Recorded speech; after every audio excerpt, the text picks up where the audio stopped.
Chapter 104 to 106. Unexpectedly, the moon god is actually Shinosuke Hyuga, returning to the Senju clan grounds. Tanabe remarked to Yuto, "The guy has wolf's ambition." Yuto, "Why would he do something like this?" "I heard some gossip in the village, saying he had a childhood friend in the clan, named ... It's Mikozuma." Yuto chuckled. "Sensei, you met them that night." "Oh." The blonde woman furrowed her brows, recalling her student's pained expression under the caged bird seal's outburst, and affectionately ruffled Yuto's hair. "Damn Shinosuke, he's definitely not a good person." Sonata quickly sided with her student. He wasn't just a bad person. He wasn't even fully alive now. Uto silently laughed. "Uto, the land of rain is inherently more dangerous than the land of hot water. Now, with the situation involving the assassination of the moon god, be careful. Don't worry, sensei.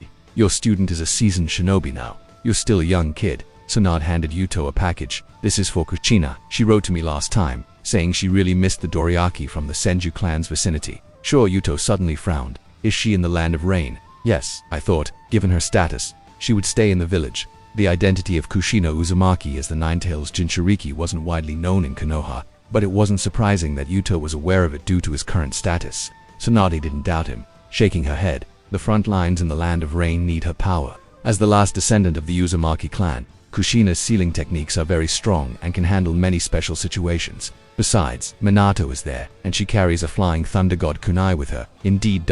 Sensei, I'm off. According to protocol, I need to pay respects to the clan head." "Don't go yet. Stay here tonight, and I'll share some more experience with you. As a vice commander, you can't see yourself as just an ordinary shinobi anymore." Sonad yawned and smiled. "Besides, your clan head probably isn't in the mood to see you right now." At the Hyuga clan grounds, it was late at night, but Hayashi Hyuga still sat silently on a wide chair. "Hayashi-sama, I have arrived." Hayashi looked up at the main house girl who entered the room since Shinosuke's death. Disappearance a year ago, Meiko had become increasingly thin, often unable to eat. However, even though she looked sickly, she was still captivating. As a shinobi, Meiko's will wasn't this fragile. If she had seen Shinoge Hyuga's body, she would have cried bitterly but eventually moved on with life. Unfortunately, Shinosuke was missing, neither dead nor alive. The enormous despair mingled with a glimmer of hope, making the wait for a miracle unbearable. Mako Hayashi spoke after a long pause.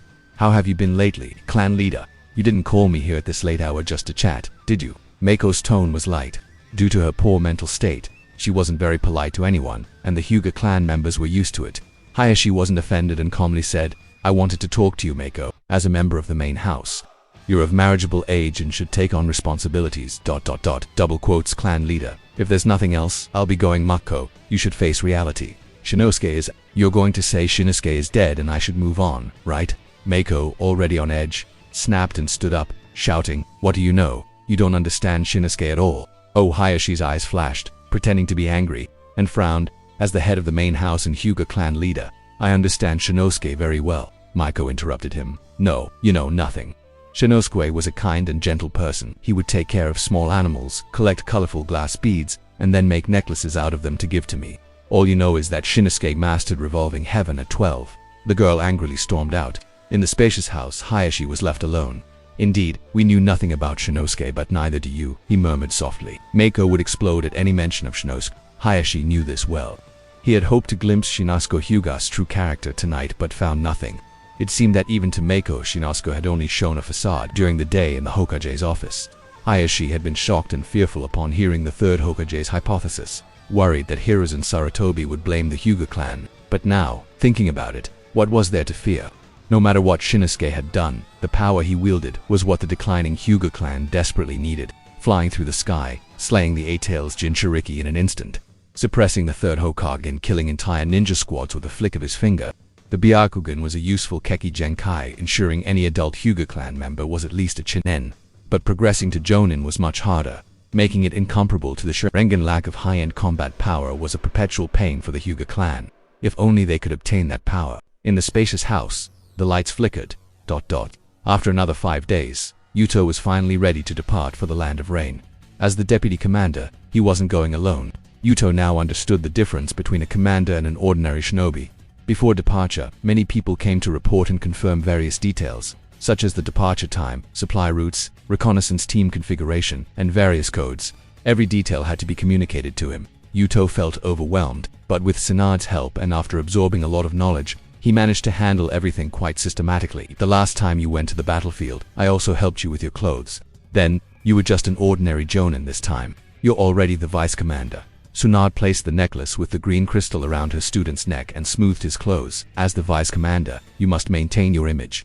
Many eyes are watching you. If you look disheveled, others might think there's a major problem on the battlefield, sensei. Yuto suddenly laughed. I can see the top of your head now. HMPH. Double quote. Tsunade lightly knocked on her student's head. Kid, you're far from being able to look down on your sensei. Yes. Yuto put on the vice commander's armband and bid farewell to his teacher.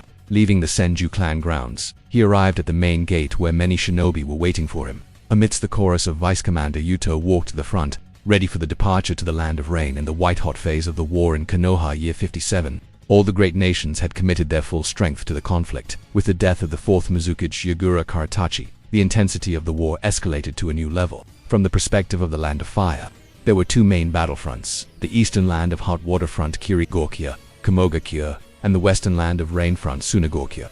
Though it seemed Konoha was surrounded by enemies, the four great nations had their own agendas and could not cooperate wholeheartedly. They often fought each other, and even if they temporarily allied for some reason, they would part ways or betray each other afterward. Compared to the Land of Hot Water front, the Land of Rain front was even more brutal. Geography was the main factor here. Kirigakure was isolated overseas, with dispersed landing points making it difficult to concentrate forces against Konoha and Kamogakure. Even if they succeeded in gathering forces, it would take time. The Land of Rain, however, bordered the Land of Fire, Land of Earth, and Land of Wind, creating a natural battleground. Shinobi leaving their homeland could see enemy shinobi's faces after a short march. The intense battles resulted in the Land of Rain being in perpetual turmoil, with a highly complex situation involving external powers, local forces, and some hidden ambitious individuals. In this country, shrouded in rain year-round, few children survive to adulthood, with corpses strewn everywhere and countless tragedies. In the Land of Rain, a saying goes, our country has the most fertile soil, capable of blooming the world's most beautiful flowers, because there's too much fertilizer. In the autumn of Konoha year 57, Yuto stepped into this powder keg once again. The command center of Konoha's western front was located 20 kilometers beyond the border of the Land of Fire, with an unobstructed path from Konoha village. During wartime, everything was simplified. When Yuto led reinforcements to the main camp, only a team of shinobi came to greet them.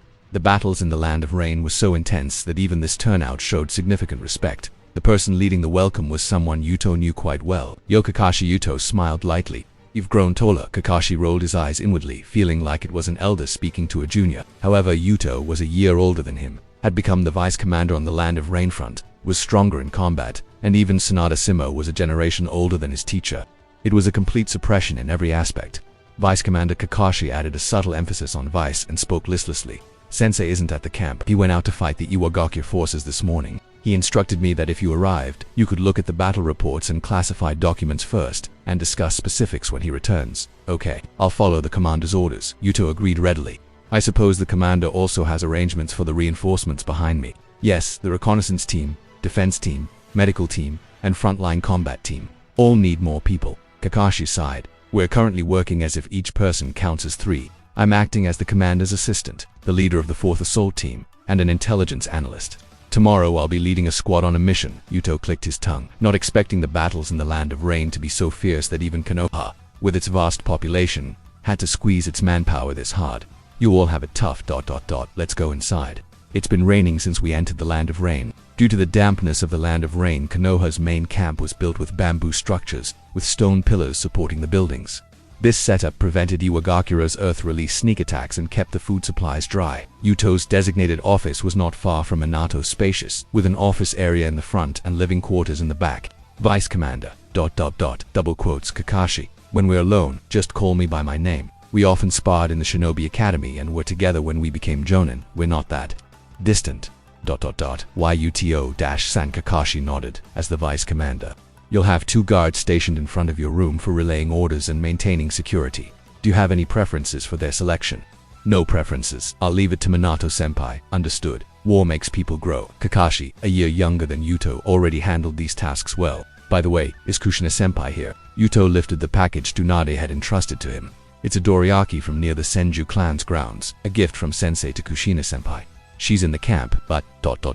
Double quotes. Kakashi hesitated, pondering for a while before choosing his words carefully. Kushina-senpai is in sensei's room because he is the commander and she is the head of the sealing team. They have a lot of official business together. Why the unnecessary explanations? Yuto asked, puzzled. Aren't they together? Huh, Kakashi's eyes widened. How did you ... double quotes the whole village knows. They're inseparable, even on the battlefield. Kakashi-kun for truly loving couples. Separation is a poison worse than death. Kakashi clutched his head, feeling incredibly frustrated. Why does he just casually says such things like an adult ... single quotes. Ignoring the disheartened Kakashi, Yuto approached a nearby room. Wearing the vice commander's badge, he could go anywhere, but he still knocked gently before entering. Inside, a red-haired Kushina saw him and was momentarily stunned before springing up from the table, rubbing the back of her head and laughing. It's Huto-kun. I was just looking for a document in Minato's room. Haha ... double quotes Kushina-senpai. If you're going to lie, at least pay attention to the details. That's not a document in your hand, it's a photo of Mina. Kushina's face turned crimson, stammering and at a loss for words, her toes curling as if trying to dig a hole. Despite her fiery and straightforward personality, known as the red hot-blooded habanero, being teased about her love life made her heart race. The thrill of a secret romance is at its peak when it's about to be exposed. In the world of shinobi, most men and women were fiercely loyal to their love. Yuto shook his head inwardly and smiled. Kushina-senpai. Here's what sensei entrusted me to bring you. Dorayaki from near the Senju grounds. All kinds of flavors. Oh, thank you Yuto-kun, and thank Tsunade-senpai for me. Double quotes after a brief chat with Kushina Uzumaki. Yuto didn't linger as they weren't very close, excusing himself after delivering the package, leaving Minato's place and returning to his own quarters. Yuto just lay down, pondering how to handle the upcoming Moon God encirclement battle, when he was called again by shouts from outside. Sigh, such a hassle. Yuto scratched his head, imagining how busy the coming days would be. Vice Commander Achunin reported outside. Someone from Amagakure is here, requesting to meet with our leadership. They refused to leave without meeting. Since Minato-sama isn't here, do you think? Someone from Amagakure. Yuto's interest was piqued.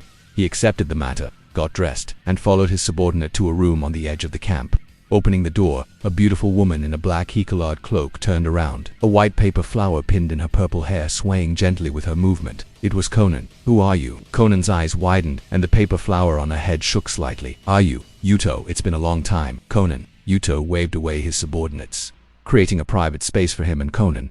Nearly 2 years had passed, and Konan had grown into a very beautiful young woman. I didn't expect you to recognize me at first glance. Yuto smiled.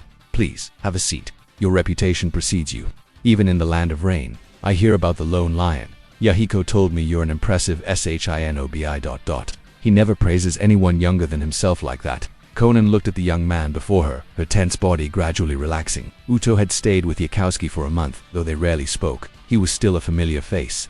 Konan, why have you come to the Konoha camp? You can tell me. I'm the vice commander here now. Hearing this, the pretty woman with short purple hair spoke seriously. Yuto-kun, on behalf of the Akatsuki, I request Konoha to stop the war through peace talks. Too many innocent lives have been lost in this conflict. Peace talks ... double quotes. Yes, peace talks. We can sit down and negotiate slowly. In the land of rain, Konoha, Sunagakure and Iwagakure can sign a peace treaty. Why must we fight? Good idea. Yuto touched his chin. Curious. Do you have a specific plan? Like the host of the talks, the exact location, compensation plans, and strategies for re-establishing diplomatic relations. Konan was momentarily stunned and pursed her lips. No, I don't. Oh, that's okay, Konan. Yuto remained warm and gentle as the vice commander. I can report directly to Lord Hokage. If we can end the war without more deaths, everyone would be happy.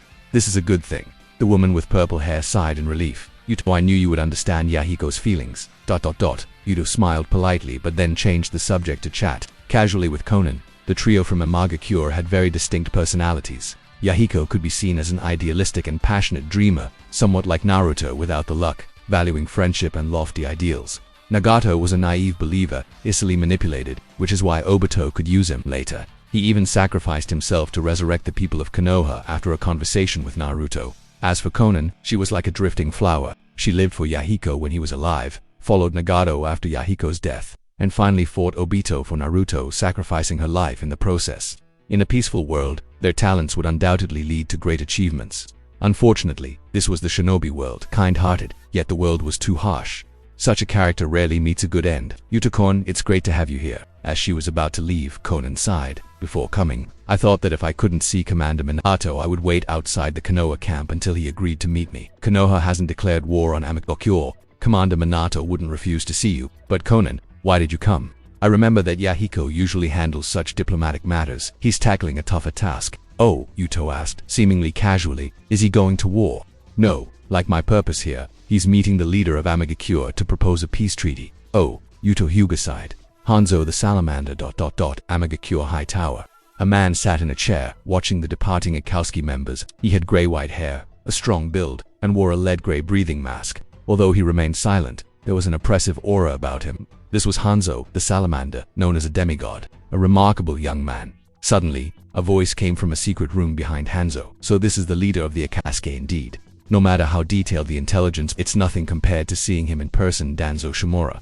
Due to the breathing mask, Hanzo's voice sounded like a muffled drum. If anyone else sees you, I'll kill you if you wish. You certainly can, Danzo unfazed sat across from Hanzo calmly saying, the Akatsuki's proposal is excellent. Peace talks are indeed one way to end the war. Hanzo remained silent, his strange, heavy breathing the only sound in the room. Intrigued, Danzo nodded approvingly.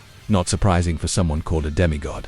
If this succeeds, and the 3 shinobi villages reach an agreement, the Land of Rain could also see peace. At that time, both the shinobi world and Amigakure will admire this great achievement. Double quotes. He paused, his tone becoming poisonous and sarcastic. Admit that this achievement will belong to the Akatsuki. Hanzo showed no expression, neither agreeing nor stopping Danzo from speaking further.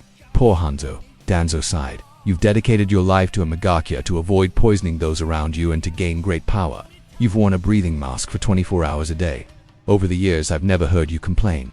Navigating between 3 great powers is tough. Although we've often been enemies, I can loudly declare that you are a shinobi worthy of respect. However, if peace talks succeed, there will be no place for you in Amigakure. Everyone will forget you, who sacrificed everything for his country. Instead, the Akatsuki will become the pillar of Amigakure. Shut up, Hanzo said quietly, but his voice was filled with murderous intent. That intent was not directed at Danzo. Somewhere, a colossal statue as tall as a mountain stood in a deep, dark, underground chamber. Several pipes extended from the statue, connecting to a man's body. The man was very old, having been a legend before the shinobi village system emerged. His name had almost become a myth, but even someone as powerful as him couldn't escape aging. If not for the chakra supplied by the statue, the man would have aged and died long ago. A strange creature emerged from the rock, moving as easily as a fish swimming in the sea.